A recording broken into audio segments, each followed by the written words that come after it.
முடியாதுங்கிற. நீட்ல எத்தனையோ பேர் ஆல் இண்டியா ரேங்க் 1 வாங்கி கூட அவங்கனால ரீச் பண்ண முடியாத ஒரே ஒரு college arm forces medical college. Ma'am, all India ரேங்க்னாலேயே போக முடியல, அப்ப நாங்கெல்லாம் போக முடியுமா அப்படின்னு கேட்டுக்கிட்டீங்கன்னா உங்களால முடியும் if you follow what I say. இந்த ஆர்ம் ஃபோர்ஸஸ் மெடிக்கல் காலேஜ் அப்படிங்கிறது உங்களை வெறும் டாக்டர் ஆக்காது, டாக்டரோடவே நீங்க ஒரு டிஃபென்ஸ் ஆபீசரா மாறுவீங்க. Army, navy, air force, paramilitary forces அப்படின்னு சொல்லிட்டு எல்லா டிஃபென்ஸ் ஏஜென்சிஸ்லயும் நீங்க ஒரு டாக்டரா ஒர்க் பண்ண முடியும். So doctor is a service. Being an armed officer is a service. இத ரெண்டுத்தையும் கலந்த ஒரு சூப்பரான ஹைலி ரெஸ்பெக்டபிளான ஒரு கேரக்டரா தான் உங்களை இந்த ஆர்ம் ஃபோர்ஸஸ் மெடிக்கல் காலேஜ் மாட்டும். ஸோ இந்த ஆர்ம் ஃபோர்ஸஸ் மெடிக்கல் காலேஜுக்கு போறதுக்கான ரோட் மேப் என்ன, அண்ட் அதுக்குள்ள போனோம்னா நீங்க என்னென்ன பண்ணணும். ஆல்சோ இந்த காலேஜ்ல ஃபர்ஸ்ட் மந்த்ல இருந்தே ஸ்டைஃபன்லாம் கொடுப்பாங்களாமே அப்படின்னு கேள்விப்பட்டிருப்பீங்களா? அந்த டீடைல்ஸை பத்தியும் நம்ம டீடைலா பார்க்க போறோம். ஸோ இன்னும் யாராச்சும் சேனலை சப்ஸ்கிரைப் பண்ணலைன்னா மறக்காம சேனலை சப்ஸ்கிரைப் பண்ணி வச்சுக்கோங்க. ஃபர்ஸ்ட் திங், எல்லாரும் மேம் நீங்க என்ன மேம் உடனே AFMC பத்தி நான் உனக்கு சொல்லித்தரேன், நான் உங்களை உள்ள கொண்டு போறேன் அப்படின்லாம் சொல்றீங்களே, what is the worth ma'am? நீங்க யார சொல்றதுக்கு அப்படின்னு கேட்டீங்கன்னா, டேக்கண்ணா I was once into Indian Air Force. Yes, என்னோட introduction பார்த்த எல்லாருக்குமே தெரியும். I was once into Indian Air Force. I was selected into Indian Air Force as a pilot officer. So pilot officer கேடர்ல நான் அந்த Air Force குள்ள போயிருக்கேன். I have seen what the entire process is. அந்த process நானும் கடந்து வந்திருக்கேன். So I know what has to be done, what should not be done in order to make sure that you guys are in armed forces. First, கொஞ்சம் யோசிச்சு பாருங்க. ஒரு சில வருஷங்களுக்கு முன்னாடி 2021 to be exact, ஒரு பையன் நீட்டை கிராக் பண்றான். somewhere around 600+ மார்க்ஸ் எடுக்கிறான். அதுக்கப்புறமா AFMCக்கு போறான். AFMCக்கு போய் உயிரை கொடுத்து படிச்சு AFMCல ஆல் இண்டியா ரேங்க் 1 வாங்குறான். அவன் நீட்ல ஆல் இண்டியா ரேங்க் 1 கேட்டா இல்ல, பட் AFMCல he is, and அவர் வேற யாரும் இல்ல, நம்மளோட 𝑬𝒙𝒑𝒔. ஸோ னால முடியும்னா உங்களால முடியாதா? நம்ம தமிழ் பசங்களால முடியாதா? கண்டிப்பா முடியும். அதை எப்படி பண்ணணுங்கிறத நான் உங்களுக்கு சொல்லித்தரேன். பட் அதுக்கு போறதுக்கு முன்னாடி இதுக்கு தேவையான மைண்ட் செட் என்ன? டேக்கண்ணா ஃபர்ஸ்ட் இது வெறும் ஒரு MBBS கோர்ஸ், இது வெறும் உங்களை டாக்டரா தான் ஆக்கும் அப்படிங்கிற மைண்ட் செட்டை விட்டுருங்க. நீங்க ஆர்ம் ஃபோர்ஸஸ் மெடிக்கல் காலேஜ் AFMCக்கு போறீங்கன்னா you are not just a doctor, you are going to be in the most elite section of doctor. Yes, ஒரு AFMC டாக்டர் அப்படிங்கிறவங்க they are named after excellence. அவங்க செய்யற ஒவ்வொரு வேலையிலையும் எக்ஸலன்ஸ் அண்ட் பக்கா perfection இருக்கும். ஏன்னா உங்களுக்கு தெரியும் நம்மளோட இந்தியால டிஃபென்ஸுக்குன்னு சொல்லிட்டு எவ்வளோ இம்பார்ட்டன்ட் நம்மளோட கவர்மெண்ட் கொடுக்குதுன்னு. ஸோ இருக்கக்கூடிய எல்லா காலேஜஸை விட எய்ம்ஸ் அண்ட் AFMC அண்ட் ஜிப்மர்ல தான் மேக்ஸிமம் குவாலிட்டி ஆஃப் கண்டென்ட் உங்களுக்கு கிடைக்கிற மாதிரி இருக்கும். So first thing is you will become an excellent doctor if you go there. ரெண்டாவது, மென்டலி ஸ்ட்ரென்த் இருக்கக்கூடிய ஒரு பர்சனால தான் அந்த AFMCக்கான ஒரு சில நீட் முடிச்சுட்டு ஒரு சில ப்ராசஸ் இருக்கு, அதை கடக்க முடியும். மூணாவது இஸ் ஃபிட்னஸ். நீங்க இவ்வளோ நாள் ஃபிட்னஸ் ஃப்ரீக்கா இல்லைனா கூட நீங்க AFMCக்கு போனீங்கன்னா கண்டிப்பா you will become very fit. And ஃபைனலா you will have that service mind set. கண்டிப்பா எல்லாரும் நாட்டுக்கு சேவை பண்ணணும், நம்ம கஷ்டப்படுறவங்களை ஹெல்ப் பண்ணணும் அப்படிங்கிறதையெல்லாம் நினைச்சுதான் ஒரு டாக்டர் ஆகணும்னு நினைச்சிருப்போம். பட் இந்த நாட்டையே காப்பாற்றக்கூடிய அந்த ஆர்ம் ஃபோர்ஸஸுக்கே சர்வ் பண்ணக்கூடிய அவ்வளோ பெரிய வாய்ப்பு நம்மளோட இந்த AFMC உங்களுக்கு தர மாதிரி இருக்கும். அண்ட் எஸ், இப்போ இதையெல்லாம் தாண்டி உங்களோட மைண்ட் செட்டை நீங்க எப்படி ஷிஃப்ட் பண்ணும் அப்படிங்கிறத நான் சொல்றேன். கொஞ்சம் யோசிச்சு பாருங்களேன். 𝑬𝒙𝒑𝒔 ஆர் ஓஜஸ் மாதிரி இந்த இப்போ ஏஎஃப்எம்சியில் படிச்சுட்டு இருக்கக்கூடிய ஸ்டூடெண்ட்ஸ்லாம் ஒரு காலத்தில் உங்களை மாதிரியான ஒரு நீட் ஆஸ்பிரண்டாக தான் இருந்திருப்பாங்க. அவங்கனால முடியுதுன்னா உங்களால முடியாதா? யோசிச்சு பாருங்க. அவங்கனால முடியுதுன்னா உங்களால முடியாதா? பட் அது முடியும்னா all you need here is mind set. Yes, உங்களுக்கு ஒரு பர்ஃபெக்டான மைண்ட் செட் இருக்குன்னு வச்சுக்கோங்களேன். என்னால் முடியும், எனக்கு இன்னும் ஒரு சில பீரியட் ஆஃப் டைம் இருக்கு, அந்த பீரியட் ஆஃப் டைம்குள்ள நான் ஏஎஃப்எம்சிக்கு தகுந்த ஒரு கேண்டிடேட்டா மாறுவேன் அப்படின்னு ஒரு மைண்ட் செட்டை நம்ம கிரியேட் பண்ணணும். கேண்டிடேட்டா அப்படின்னா நீங்கள் சாதாரணமாக ஏதாவது கவர்மெண்ட் மெடிக்கல் காலேஜ்லாம் போய் படிக்கிறீங்கன்னா உங்களை ஸ்டூடெண்ட் அப்படின்னு தான் சொல்லுவாங்க. எம்பிபிஎஸ் ஸ்டூடெண்ட் இவங்க அப்படின்னு சொல்லுவாங்க. பட் இதுவே நீங்கள் ஆர்ம் ஃபோர்ஸஸ் மெடிக்கல் காலேஜ்க்கு போனீங்கன்னா அங்கே எந்த டீச்சரும் ஆர் எந்த ஃபேக்கல்ட்டியும் உங்களை ஸ்டூடெண்ட்டுன்னே சொல்ல மாட்டாங்க. ஈவன் நீங்கள் கேன்டீனுக்கு போய் ஒரு மெஸ்ஸில் போய் சாப்பிட போறீங்கன்னா கூட உங்களை கேடெட் அப்படின்னு சொல்லுவாங்க. கேடெட் அப்படிங்கிற ஒரு வார்த்தைக்கு அவ்வளோ பவர் இருக்கு. ஸோ அந்த ஸ்பெஷல் ஸ்டேட்டஸை உங்களால் அடைய முடியும். சரி மேம், ஓகே மேம், ஃபர்ஸ்ட் ஃபேக்ட்ஸை பற்றி சொல்லுங்க. எவ்வளோ சீட்ஸ் அங்கே இருக்குன்னு கேட்டுக்கிட்டிங்கன்னா கிட்டத்தட்ட for male it is 115, female it is 30. So ஓவராலாக 145 சீட்ஸ் இங்கே இருக்கு. Plus 5 seats which will be sponsored by our government, Ministry of Home Affairs sponsor பண்ணி 5 ஸ்டூடெண்ட்ஸை கொண்டு வருவாங்க. அது இல்லாமல் 145 ஸ்டூடெண்ட்ஸ் ஏஎஃப்எம்சியில் எவ்ரி இயர் ஆட் ஆன் ஆகுறாங்க. இந்த 145ல பொண்ணுங்க கவுண்ட் கம்மி தான். பட் ட்ரஸ்ட் மீ, பொண்ணுங்க நம்ம நாட்டுக்கு கண்டிப்பாக தேவை, எஸ்பெஷலி ஆர்ம் ஃபோர்ஸஸில் தேவை.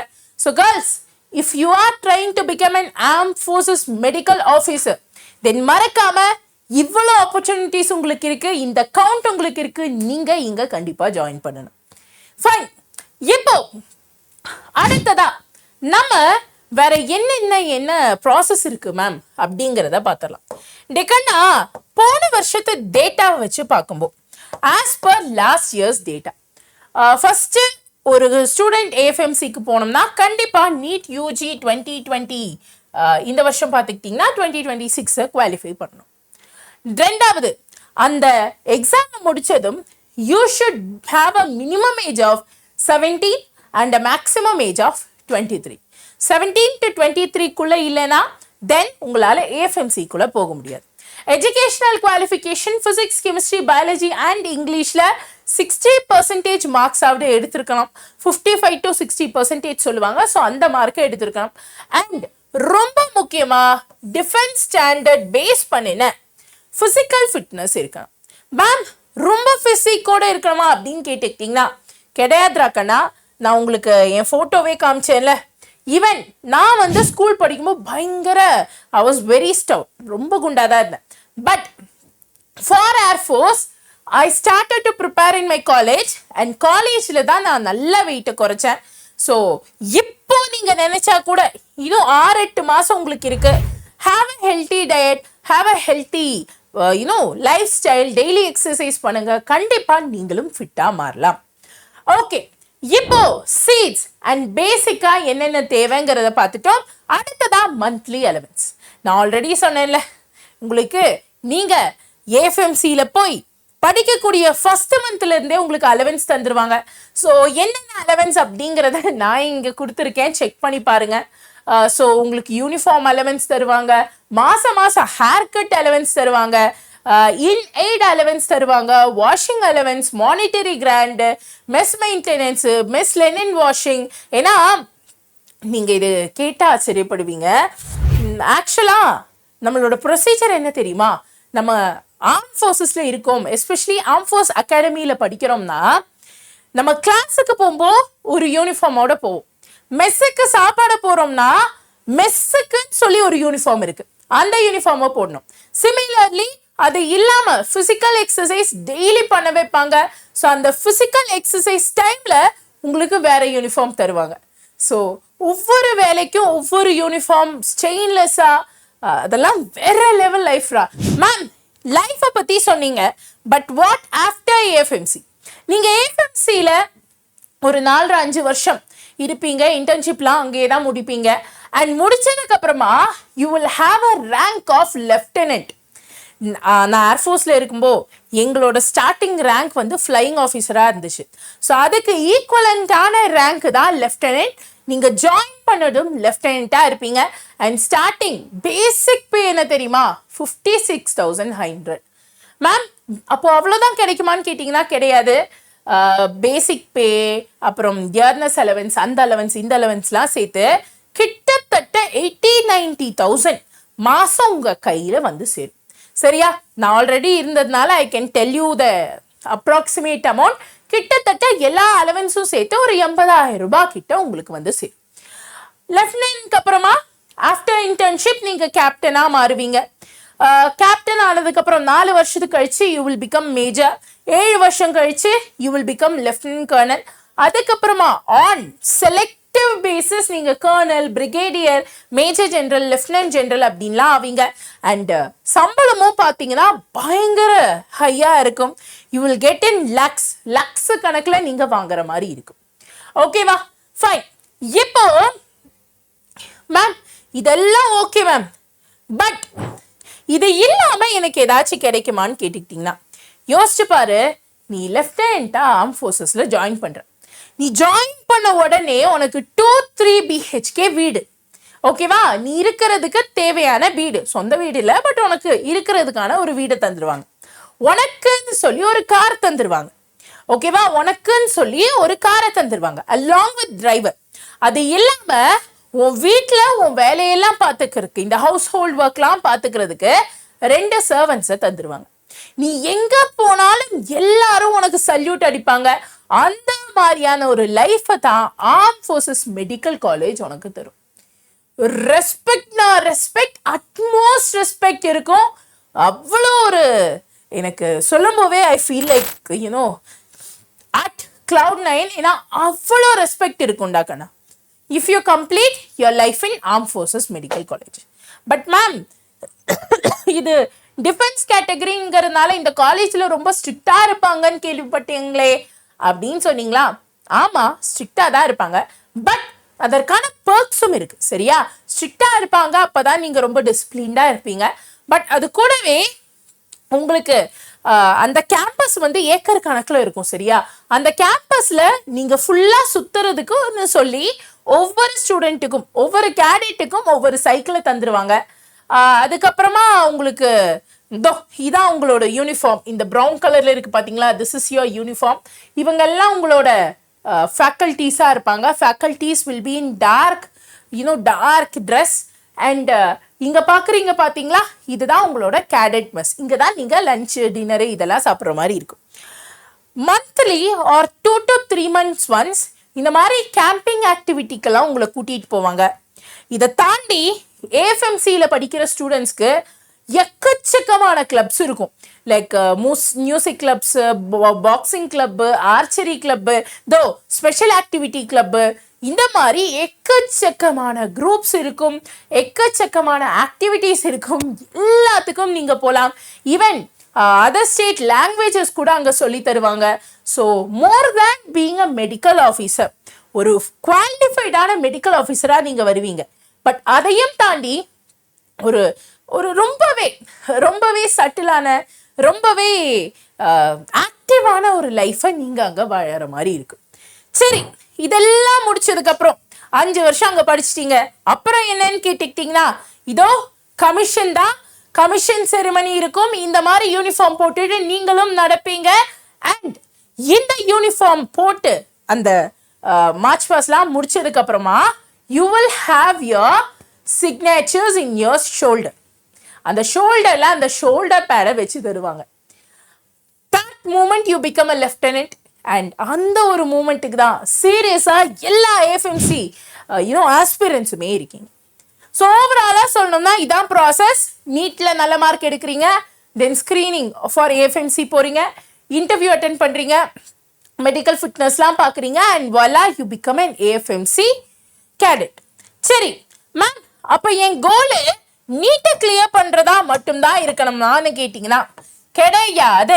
நீட்டை சும்மா கிளியர் பண்ணேன்னா ஏஎஃப்எம்சிக்கு போக முடியாது. You should have a basic margin. Okay, last year cut off என்னங்கிறத பாருங்க. NEET 2025 AFMC cut offs or overall marks என்னங்கிறத பாருங்க. அது பார்த்தீங்கன்னாவே உங்களுக்கு தெரியும். சரி, இந்த மார்க்கை விட நான் அதிகமாக வாங்கினேன்னா என்னால் AFMCக்கு போக முடியுங்கிற மாதிரி you can come to a conclusion. சரி, பட் மேம் நான் எப்படி மேம் AFMCக்கு போகிறது, ஒரு ஸ்டெப் பை ஸ்டெப் கைடு தாங்களே அப்படின்னு கேட்டீங்கன்னா, ஃபர்ஸ்ட் நீட்ல நல்ல மார்க் எடுக்கணும். அதுக்கு சிலபஸை நல்லா பக்காவா தெரிஞ்சு வச்சுக்கோங்க. ரெண்டாவது, you should simultaneously build your logical reasoning as well as your English communication. ஏன்னா அடைக்கண்ணா, என்னதான் நம்ம தமிழ்நாட்டில இருந்து வந்தாலும் ஒன்ஸ் நீங்கள் நீட் முடிச்சு அந்த ஸ்க்ரீனிங் ப்ராசஸ், இன்டர்வியூ இருக்கும் அண்ட் டாஃப்லர்னு சொல்லிட்டு ஒரு டெஸ்ட் ஆஃப் இங்கிலீஷ் லாங்குவேஜ் எக்ஸாம்லாம் இருக்கும். அதெல்லாம் நீங்கள் சர்பாஸ் பண்ணோன்னா இங்கிலீஷ் ரொம்ப முக்கியம். எஸ்பெஷலி கம்யூனிகேட்டிவ் இங்கிலீஷ் ரொம்ப முக்கியம். ஸோ அதனால் இப்போலேருந்தே கொஞ்சம் பேச ஆரம்பிச்சிருங்க. English is just a language. So அந்த ஒரு மைண்ட் செட்டில் பேசுங்க. பக்கா பிரிட்டிஷ் இங்கிலீஷ்லலாம் பேசணும்னு அவசியம் இல்லை, பேச தெரிஞ்சா போதும். ஓகேவா? ஸோ இங்கிலீஷ் காம்ப்ரிஹென்ஷன் இதெல்லாம் பார்த்துக்கிறோம். அண்ட் இன்டர்வியூக்கு இப்போவே ரெடி ஆகணும். ஒரு ஆஃபீஸர்னு சொல்லுவோம். when I was in அகாடமினா எனக்கு சொல்லி தந்த விஷயம் இதுதான். ஒரு ஆஃபீஸர்னு சொல்லும்போது அவங்களுக்கு 14 குவாலிட்டிஸ் இருக்கும். நீங்கள் நெட்டில் சர்ச் பண்ணி பாருங்க. 14 ஆஃபீஸர் லைக் குவாலிட்டிஸ், OLQ அப்படின்னு சொல்லுவாங்க. அந்த 14 குவாலிட்டியும் நீங்கள் பில்ட் பண்ணிக்கணும். அதை நீங்கள் டே டு டே லைஃப்பில் ஒவ்வொரு நாளும் நீங்கள் பண்ணக்கூடிய ஒவ்வொரு விஷயத்துலையும் இன்கல்கேட் பண்ணிங்கன்னா தன்னைத்தானே வந்துடும். சரியா? என்னெல்லாம் கேட்டிங்கன்னா, I am purely from a வில்லேஜ்ரா. உடுமலை அப்படிங்கிற ஒரு வில்லேஜ். இப்போ தான் அது ஒரு டவுனாக இருக்குது. நான்லாம் படிக்கும்போது அது வில்லேஜாக தான் இருந்துச்சு. அந்த வில்லேஜ்லேருந்து வந்து என்னாலேயே ஃபர்ஸ்ட் டைம் ஏர்ஃபோர்ஸில் கிளியர் பண்ண முடிஞ்சு ஒரு பைலட் கேடர் அளவுக்கு போக முடிஞ்சிச்சுன்னா உங்களால் முடியும்ல. நீங்கள் இப்போ ஃபோன் பார்க்குறீங்கன்னா obviously you have all the facilities. அதுலேருந்தே என்னால் சொல்ல முடியும் தட் உங்களால் முடியும்னு. ஸோ அந்த ஆஃபீஸர் லைக் குவாலிட்டிஸை வளர்த்துக்கோங்க. மூணாவது, எல்லாரும் டிஃபென்ஸ்னா ஃபிசிக்கல் ஃபிட்னஸ் தான் இருக்கணும்னு நினைப்பாங்க. பட் ஃபிசிக்கலி ஃபிட்டாக இருக்கிறத விட மென்டலி நீங்கள் ரொம்ப ஃபிட்டாக இருக்கணும். அதையும் கொஞ்சம் பார்த்து வச்சுக்கோங்க. ஓகே, அப்புறம் என்ன மேம்? அப்புறம் என்ன? மெட் வாரியர் மைண்ட் செட்டோட நான் இப்போ சொன்ன ஸ்டெப்ஸ் எல்லாம் நீங்கள் ஃபாலோ பண்ணீங்கன்னா இதே மாதிரி நீங்களும் ஆர்ம் ஃபோர்ஸஸ் மெடிக்கல் காலேஜை போய் சேருவீங்க. புனேயில் உள்ள ஆர்ம் ஃபோர்ஸஸ் மெடிக்கல் காலேஜோட ஒரு கேடட்டா இதே யூனிஃபார்மை போட்டு நீங்களும் அங்கே இருப்பீங்க. உங்கள் எல்லாரையும் சார், ஆஃபீஸர், கேடட் அப்படின்னு சொல்லிட்டு வரவேற்பாங்க. ஓகே, ஸோ AFMC முடிச்சதுக்கப்புறம் எப்படி மேம் லைஃப் இருக்கும்னு கேட்டிங்கன்னா, அஃப்கோர்ஸ் கேம்பஸில் உங்களுக்கு you have a very discipline schedule. மெடிசனையும் சர்வீஸையும் நீங்கள் ஒன்றா கிளப் பண்ணி தான் AFMCயில் படிப்பீங்க. பட் ஒன்ஸ் நீங்கள் டாக்டராக வெளியில் வந்ததுக்கப்புறம் this is how you guys will be. யோசிச்சு பாரு, இந்த மாதிரி ட்ரெஸ்லாம் போட்டு நீங்கள் ஒரு ஆஃபீஸர் மாதிரி கெத்தா முன்னாடி வந்து நிற்பீங்க. And you will be the doctors in service. You will have a wonderful life. Personal லைஃப்பை பற்றி நீங்கள் கவலையே பட வேணாம். உங்களுக்கு வீடு வேணுமா, அரண்மனையே தந்துடுவாங்க. உங்களுக்கு இஃப் இன்கேஸ் வண்டி வேணுமா, காரு, அதுவும் கவர்மெண்ட் கார் தந்துடுவாங்க. உங்களுக்கு வீட்டில் எல்லா ஹவுஸ் ஹோல்ட்ஸையும் பார்த்துக்கிறதுக்கு உங்களுக்கு கீழே 2-3 பர்சன்ஸை தந்துடுவாங்க. ஸோ உங்களுக்கு என்ன வேணுமோ எல்லாமே உங்களுக்கு கிடைச்சிடும். your personal life will be completely sorted. and professionally நீங்கள் வேலைக்கு வரீங்களா, எல்லாருமே அவ்வளோ ரெஸ்பெக்ட் பண்ணுவாங்க. பிகாஸ் டாக்டர்ஸ்லேயே ரொம்ப ரெஸ்பெக்டபிளாக இருக்கக்கூடிய டாக்டர்ஸ் ஆர்ம் ஃபோர்ஸஸ் டாக்டர்ஸ் தான். ஸோ அதனால அந்த ஒரு எலைட் கேட்டகரியை நீங்கள் ரீச் பண்ணுற மாதிரி இருக்கும். சரியா? ஸோ இப்போவே உங்களோட நீட் டார்கெட்டை மைண்டில் வச்சுக்கோங்க. நீங்களும் இந்த மாதிரி ஆர்ம் ஃபோர்ஸஸ் மெடிக்கல் காலேஜுக்கு போகணும்னு சொல்லி தயாராக இருந்துக்கோங்க. Every week or every month உங்களோட நீட் ப்ரிப்ரேஷனையும் தாண்டி உங்களோட இங்கிலீஷை ப்ரிப்பேர் பண்ணுறது, லாஜிக்கல் எக்ஸ்பிளனேஷனை ப்ரிப்பேர் பண்ணுறது, இன்டர்வியூ ரெடினஸ் அப்படின்னு சொல்லிட்டு நிறையா விஷயத்த நீங்கள் ஃபாலோ பண்ணுங்க. அண்ட் அதுக்கெல்லாம் ரொம்ப முக்கியமாக வை AFMC. ஏன்னா காரணமே இல்லாமல் வாவ் இவ்வளோ ஃபெசிலிட்டிஸ் தராங்களா, அப்போ நான் போயிடுறேன் அப்படின்னு நினைக்காதீங்க. You can not sustain. ஏன் AFMCக்கு நீங்கள் போகணும், வை, வாட் இஸ் த ரீசன் அப்படிங்கிற அந்த காரணத்தை நீங்கள் கண்டுபிடிங்க. அதை முடிஞ்சா இந்த ஃபோட்டோவில் காமிச்சிருக்கிற மாதிரி உங்க ஸ்டடி டேபிளுக்கு முன்னாடி இப்படி ஒட்டி வைங்க.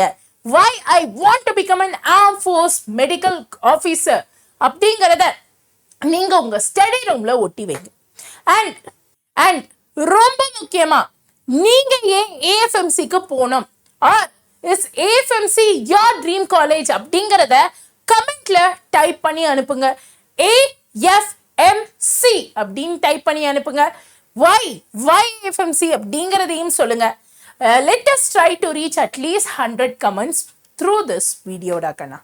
And also உங்களுக்கு armed force ஸ்பெசிஃபிக்கா AFMC ஸ்பெசிஃபிக்கா இன்னும் நிறைய வீடியோஸ் வேணும்னா தென் இந்த கவுண்டை மட்டும் ரீச் பண்ணிடுங்க, கமெண்ட் கவுண்டை. இனி அடுத்தடுத்த வீடியோஸ்ல இன்னும் டீடைல்டு எக்ஸ்பிளனேஷனோட நான் உங்கள்கிட்ட இந்த டேட்டாவை கொண்டு வந்து சேர்க்கிறேன். Okay, so that's it my dear. இன்னும் எதுக்காக வெயிட் பண்ணிட்டு இருக்கீங்க? You have to become a medical officer அப்படின்னு நினைச்சீங்கன்னா இந்தியாவில் இருக்கக்கூடிய one of the prestigious medical ஆஃபீஸரா மெடிக்கல் ஒரு டாக்டரா நீங்க மாறணும் அப்படின்னு நினைச்சீங்கன்னா மறக்காம ஆர்ம் ஃபோர்ஸஸ் மெடிக்கல் காலேஜ் தான் உங்களோட ஒரே காலேஜ் அப்படிங்கிறத மைண்ட்ல செட் பண்ணிட்டு இப்போலேருந்தே ஒர்க் பண்ண ஆரம்பிங்க. டெக்கண்ணா ஒருத்தனால முடியும்னா இன்னொருத்தனாலையும் முடியும், ஓஜஸ்னால முடியும்னா உங்களாலையும் முடியும். You just have to create that mindset and push harder to reach the same. Thank you my dear.